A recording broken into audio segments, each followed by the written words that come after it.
So, hi everyone. Thanks for being here. Thanks for taking time out of your life to come to Florida. And then the weather didn't cooperate. So, I felt ripped off on Sunday. Um, yeah, today's talk is about why community over competition. So we might call it community aside from competition because I'm not focusing so much on the competition aspects here, but more of the community aspect of this talk. So let me introduce myself. I'm Maier Bianchi, like it says up there. My journey into Magento was an interesting one. I've always been interested in technology since I was a wee lad. They had to keep me away from the Nintendo when I was like 2 or 3, or go to people's houses asking to play their video games. But over the course of my childhood, was interested in digital media, making games, doing anything interactive, and then somewhere along the way, that turned into a career. We'll get to that in a minute. And so growing up, my family had a business, a retail business. So this is the first community over competition message for all those people gatekeeping, merchant only, brand only. Well, what about those in between who do both? Where do we fall? But no, so my parents had a retail business in New York City, a Halloween store. It was a really large operation. And so I started working there when I was 14, helping with back office, data entry, marketing products, shipping and receiving, and just generally being there during the busy season. There'd be like lines around the block. It's a year-round store, but a seasonal business, so ebbs and flows. And then over the course of the next few years, somewhere in my late teens, early 20s, was working there in more of an IT capacity, running the IT department, the POS systems, maintaining the registers, and also running the e-commerce operations. So that was my first foray into getting my hands dirty with e-commerce. Pack the boxes, answer the phones, customer service, sales, updating the website, so on and so forth. So that was kind of like when I started getting into making websites. So somehow that path found me. Dropped out of college, started a family. And it was around the year 2010 when a good friend of mine named Alex Teller, shout out to Alex Teller, got to give credit where credit is due. Alex invited me to come work with him at a company called Home Perfect, which was a large kitchen, bath, and lighting retailer. And at that moment, that's when I was truly introduced to the world of pure play e-commerce, and actually getting away from the family business was a good thing for me, for my personal growth. So at that job, got to get my hands dirty with digital marketing, all elements of that I hadn't yet touched, like AdWords and other elements of supporting a business organization that was shipping and receiving and had complex business rules. So at the end of our first year there, in the end of 2010, they decided, hey, this platform we're on called Venda, which was a SaaS platform out of the UK. I don't know if anyone remembers Venda, but Venda was a SaaS platform out of the UK, and they weren't happy with it because everything they wanted to do required paying someone to do something. So to add a pixel for their comparison shopping engine, $500 charge to add it, and it would take forever. So there was a lot of dissatisfaction with the product. The bosses did some research, and they found this software called Magento. Maybe some of you have heard of it. But they found Magento at the end of 2010, and then the rest is history. We purchased Magento Enterprise.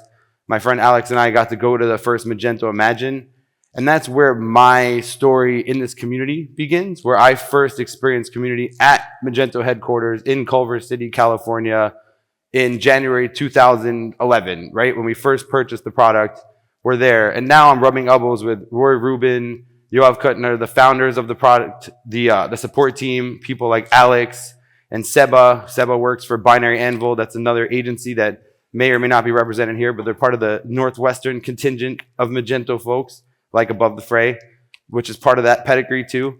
And then along the way, we got to, I just got a little distracted shouting people out, sorry. So along the way, in that process, so I was tasked with building the Magento site. Like, I didn't know anything about it, so it was like trial by fire. And along the way, there were helpful people like Brent Peterson sitting in the front row here, who I could hit up on Skype and ask random questions, and he was more than happy to be somewhat helpful, right? And like just the fact that he went out of his way to be helpful, or people like Josh Pratt, Ben Marks, who's not here, but Ben Marks was an early Magento trainer and someone who put out a lot of material that led to thousands of developers getting their chops, right? So all these mythical figures, Kaylin Jordan, another person who helped me in the Magento community and getting set up, and then Joe Baker, founder of Shipper HQ. And so imagine me not having a background in computer science, not a background in e-commerce, but coming in this way feeling super welcomed into this community. And over time, obviously, I was at that business for 4 years, and I was like, hey, one thing's for sure in 2014, I like making websites and I like helping people. So that was kind of like my epiphany of like, hey, I want to go out on my own. So I got to meet people like Shiro Commerce, their agency friends of ours as well, got to apply for jobs there, Something Digital, Philip Jackson. And I said, hey, I'm going to go on my own. And that's how the company was born. And so why that matters is it's kind of like that core of community was kind of like infused from the beginning because of the way I was welcomed and people were so accessible. And so I want to ask the audience a question. Why do you think merchants choose Magento? And do we have the microphone to handle around? So, okay, so who has an answer as why merchants choose Magento? Who would like to answer this question? I'm going to pick on someone random. I can pick on someone. Julia from Bar Display. I know we picked Magento because we were pretty limited where we were, specifically in the shipping department, being stuck on BigCommerce. We have a lot of dimensional shipping things. And when I was researching our options, Magento had a lot of ideas on how we could scale and grow and extensions and open. And we wanted that. We wanted the ability to turn left today and turn right tomorrow and scale as we needed. So that's where we ended up with Magento. Okay, that's leading in the right direction. Anyone else have an opinion? Choice. Anyone else have an opinion on why businesses choose Magento? Anyone at all? My man, Ali Hunt. Open source, community, flexibility, customization. All of those things are good. Nice. Anyone else want? Brent would like to give a reason. They have a regulated product that's Shopify is not going to take. Okay, so ability to exist outside the lines, right, or be less regulated. So all those answers are good. All of those answers are true. But the reason people choose Magento is agency. It's the top, if not, it's one of the top, if not the top option for merchants who want to truly own their platform. So like Julia said, it's for business owners who believe that they should own their future, not lease it. And when you choose Magento, you're choosing not just technology, you're choosing agency. And no one is saying that doesn't come at a cost, but your data is your data. It's warehouse where you want it to be. You can take it with you. You can not have someone just flip a switch and cut you off, at least from your e-com platform. And so that was why the business I worked for chose it, was because they wanted to be in control of what customizations they did and how they shaped their e-commerce. And so I think we don't, in this current moment where everything is about Shopify versus Magento, SaaS versus non-SaaS, there's something more to it because it's not for the faint-hearted, but for those that do, it's very rewarding because they can get what they need out of it. And so just a shout out, Matt in the audience here, he sells custom window screens with complex options and cutting requirements. And that's something that would be harder to achieve on a platform like Shopify without additional extensions or things that would then require you to go down someone else's path. And you're losing agency because now you're bound to a specific choice. So that's just a small example. So one of the other facets of Magento is that Magento is owned by Adobe. That was the biggest change that happened in the last, decade, was that Adobe it's one of the largest tech companies in the world, and they own, they open an open source project like Magento. And so some people see that as a detriment, or they see that as a barrier to the success of the product and the brand. But I ask you, is there not a better, there could be different flavors of it. Magento's been owned by a, private equity before. It was privately owned. There was different structures. But now that it's been owned by Adobe, it means that there's some bigger group of people who are part of it. And so if we just look at it as some big faceless machine, then it's going to feel like that. It's going to feel like some big faceless machine that doesn't care about us. But they have their quotas to fill. They have their stock price. They have their divisions. They have a mission they're trying to fulfill. And so I just want to say that the way I've tried to think about this is to empathize and engage with the people that work at Adobe. And so this is a picture of me at Adobe headquarters in San Jose. It looks like Nakatomi Tower. It was a brand new building, but we went out of our way to go visit and engage. And Ritesh, I don't think he's in the room, but he was very welcoming, was our host. And so I wanted to say that an example of this community is the Adobe Commerce Services team. Many were here at this event. So even if you're not watching this now, I'm still going to shout you out. Ritesh, Neetu, Harrison, Elliot, Jason, Nell, Kayla, Maddie, Jenna, Annie. Some of the people that are right now here at this event that all of you might have met already have been the highlight of working with the Adobe team, because maybe say I was a bronze partner of Adobe, didn't have so much direct sales engagement, but we still felt this welcoming spirit that like, hey, here are these people that are here to actually do something, influence the revenue for the commerce division through payments. And so they had a set of services they rolled out, and they engaged with everyone. And if you engage back, that's how relationships are formed. Ritesh sits on the board of the Magento Association, works closely with those folks, and he's actually a vector. If you noticed in yesterday's opening keynote, he's delivering the corporate propaganda and what's going on at Adobe, but he's also delivering how we're going to engage with you and how you can engage with us, showing the clear roadmap of open source. It's what he doesn't say that's between the lines, meaning here's how you influence the pull request, here's how you influence engineering. So you may not be happy with the state of it, but if you approach it from the on-ramps they're giving you, then maybe you can chart a new course. So the key thing there is if you empathize with what their goals are, we can conjoin our efforts to form a greater union. So that's the next spirit of this talk, is that divided we win, said no one ever, right? Just like this whole concept of Americans, united we stand, divided we fall. Just like this community, we don't win when we're fragmented. We don't win when we're divided. We don't win by protecting turf, meaning pulling the rug out from people that are coming after us, or pulling the rug out of people next to us, because then that might bring you off balance. So when MageOS, hi MageOS, for those not familiar with MageOS, they're another entity that shepherds the future of open source Magento, and many of those members are here and you can engage with them. And then the Magento Association is the 501c3, the nonprofit that stewards the open source product. I'm probably fumbling the mission, but when MageOS, Magento Association, when all agencies, when all merchants, all developers and partners pull in the same direction, we're not just resilient, we're unstoppable. So there's been so much of this letting other people define what we are, because there's so many trolls online that talk about Shopify this, Magento that, because it's true. There have been so many empires or people's businesses that have risen and fallen with the trends of Magento, right? If you adopted Magento 2 too early, chances are your agency and your business was hurt. That was a trade win in the market that left a lot of burned bridges, left a lot of bad things in the wake.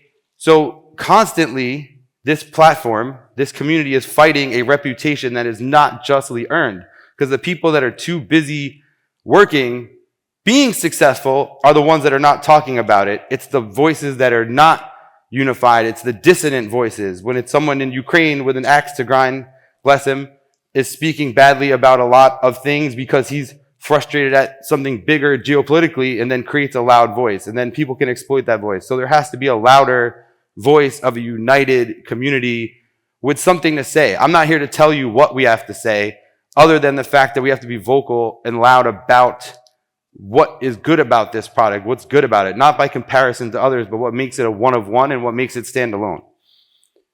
And so I'm just talking, there's so many ways you can get involved, right? There's not just one linear path, because so many of us here come from different walks of life, different backgrounds.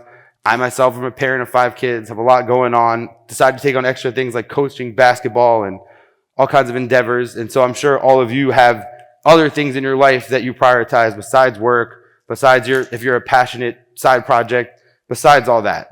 So I just want to tell you that every single contribution counts towards that goal of creating a unified presence or bringing something better out there. So we have obviously code. So if you're a developer, you can contribute pull requests. As you saw, you can make improvements to the core code. Shout outs to Jakob from, I don't know how to say Q Library, but he's been producing all kinds of helpful modules, just giving them away to the community or hyping things up that he's doing as value adds. And that's something an independent developer could do right now, is saying, hey, I made something, made this person's life better. Here you go, everyone. So that's a contribution. Documentation. Hey, I'll save you a step on how to do this. So you have people like Mark Schust, who are trainers and teachers, and Brent ran training as well. People that are going out of their way to make sure the path is easier, or it's easier to grab a rope and jump on board. That's documentation. And we've seen the Magento Association try to set up their own documentation at an open source point. So that's an example of trying to say, hey, Adobe is letting some of this go. We're going to pick it back up, and then anyone can contribute to that. Mentorship. Mentorship's a big one. Everybody started somewhere. So just example in my story, if I didn't have the support of people like Brent or Kaylin or other people who helped me along this way, or Joe or Shiro Commerce or all, Noah from Above the Fray, anyone who looks out for anyone here, mentorship, right? Sharing what it's like to maybe where you've been in someone else's shoes, or guiding them down their path. So time. Time is our greatest asset, but no one said how much time. So even if you only have 10 minutes a month, 10 minutes a week, that's still at scale. That adds up to something. So I work with a nonprofit for heart disease, a nonprofit that's dedicated to hypertrophic cardiomyopathy, and it's the same thing. I'm an ambassador there, and you can say, oh, I don't have time to be an ambassador, but if you take 10 minutes to speak in your church or your community or your school, or do something that raises awareness, that still counts. And so don't think just because you don't have enough time and you're being judged by that, dissuade yourself of those notions and jump right in. There will be someone who will tell you how to use that time if you can't think of it. Leadership. Obviously, lead something in your area. Start a meetup. Just like I started the Brooklyn Magento meetup, or I participated and held the New York Magento meetup with Laura and Kimberly. That's how I met Federico Soyich. I don't know if he's in this room, but from Argentina, he came up. Meetups are joining forces. Hey, Federico, in the back there. So the point is like, that's how I made a friend. It's how the community got bigger, when I said, hey, I'm going to take a risk, go out here and do something on an afternoon. And then that's how the circle grows. So I'm talking to the people that are unactivated in this audience, on the internet. If you're not doing anything right now, start something in your area. You don't know who's around, or reach out to find other merchants, because I think that's the strongest voices that we don't hear, are the people that are too busy working, but we want to hear your voice too, because you're actually the end users, right? Like the people using the software every day, and then their customers. Those are the people that have an invested interest in Magento. And so let's keep going in saying that one more thing that I did, for an example, I'll just gloss over it, was called Sponsor a Dev. Back in the day, we helped certain devs get certified by giving exam like basically supplementing the exam fees. And those are some people that are like Alessandro Ronchi from Huva, or Andra from Above the Fray. Those were two people that I distinctly remember taking advantage of that opportunity. And it was something that I was doing as an independent business owner, but it felt right. So I was just being creative. So whatever you can think of, just get involved. That's the point. Now, we have to address the elephant in the room, and I think yesterday in the opening keynote, an opportunity was missed to say, hey, the collection plate.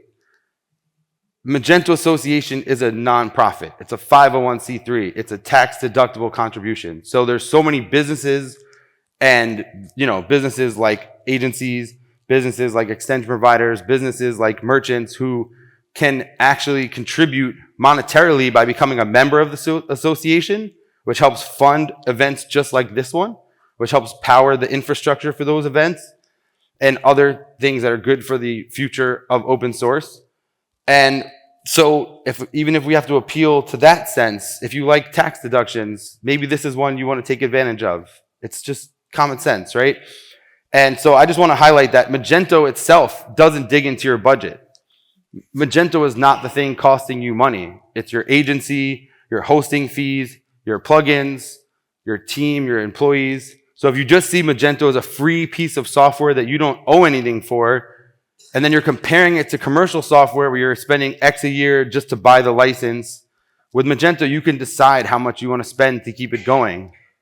So then, how do you actively invest in that? Donating to the Magento Association is part of that way, because if Magento goes away, if actual Magento as a product goes away, which you could see there's some movements to abstract it, but if it goes away, everything that's built on top of it, Huva, AheadWorks, MageOS, everything that came before it, everything that comes out of it is weakened if that foundation goes away. So by us unifying and supporting the entity that is here for that, we're creating better chances for the future of this platform and the survival of this ecosystem, which has done so much for so many. So don't forget, you can just donate some money. A little bit goes a long way. Being a member confers benefits, but then you're going to donate randomly, you could do that too. Did you know you can earmark donations for a nonprofit? Say, hey, I'm giving $1,000, but it must be used for this purpose. It's in the books. So I just want to ask the audience now, it's like we're getting towards the end of this, that if you're in this room and you've played any part in this, I would just like to acknowledge you. So if anyone has ever fixed a bug, submitted a pull request, answered a question on Stack Overflow, or stayed up too late debugging something that you didn't break, can you stand up or raise your hand? All right, we got quite a few. So this platform exists because of you guys. Now, if you're a merchant who chose Magento because your business didn't fit inside of a box, or because you needed flexibility, ownership, agency, or control, can you raise your hands or stand up? Okay, you're the reason the ecosystem fights for customization and tries to make sure it continues to meet those needs, because we don't want you to be in a situation where you're stuck with an impossible choice and you're at the end of a road, which keeps you up night because you're trying to, take care of your extended team, your families, and keep your business going, which is part of the economy, right? And then agencies and partners. If you've ever helped a merchant succeed, even if it wasn't the most profitable or easiest thing to do for you, can you stand up or raise your hand? Okay. See, that's community over competition in action right there, because we all I just want to acknowledge that we all do things that we don't have to do, but it's the right thing to do. And so if we keep doing that, that's community over competition in essence. And then lastly, if you're someone who organizes events, runs a Slack group, answers questions, or just makes people feel welcome, raise your hand or stand up. Okay, you're the heartbeat of this community. You're, again, going out of your way to make sure the next person feels good. And so that's why this is so special. That's why we have friends here, have a colleague who never experienced Magento before, or another one never did, but no one's asking like, hey, where's your credentials? Show me your Magento street cred. None of that. Everyone's always welcome with open arms. And that's why this community is special. There's no measuring stick for that. And then it goes from there. So I just want to say, like, every voice matters. So if you gathered anything from this, or you gathered inspiration, I'm talking to you out there on the internet too, that if you gathered some inspiration from this, your voice matters. It's not just about jumping in on controlled conversations. Start a conversation. Reach out to people in the association. Connect with me even on LinkedIn. And I'll just say that it's so important now for those voices to be heard. Like, speak up positively in a forum, or speak up positively in any kind of way about Magento, but don't let people define it on the terms of other platforms, because that's where we lose. And there's a whole theme here, and yesterday's keynote as well, is don't just do everything because everyone else is doing it. I call that keeping up with the Joneses, but it seems to be very important right now to remember you have agency yourself, just like your business is agency. And so before we wrap up, I just wanted to say this. You're going to want to take advantage of this. So in one of my anxious late night planning sessions, we came up with the community coin. Is anyone familiar with like a challenge coin or some token? So if you scan this and fill out this form, I give you my solemn oath that I owe you something that I'm going to send you. I don't know if it's physical or it's digital, but this gets you on the list. If you do it by midnight tonight, this is a token that you were here at this moment when I gave this talk. And so I just want to say thank you for being here. And I would like to open the mic for questions. Thank you very much, Maier. Is there anyone who has a question for Maier? All right. Then I would like to give him another warm round of applause. Thank you so much, Maier. Thank you, everyone.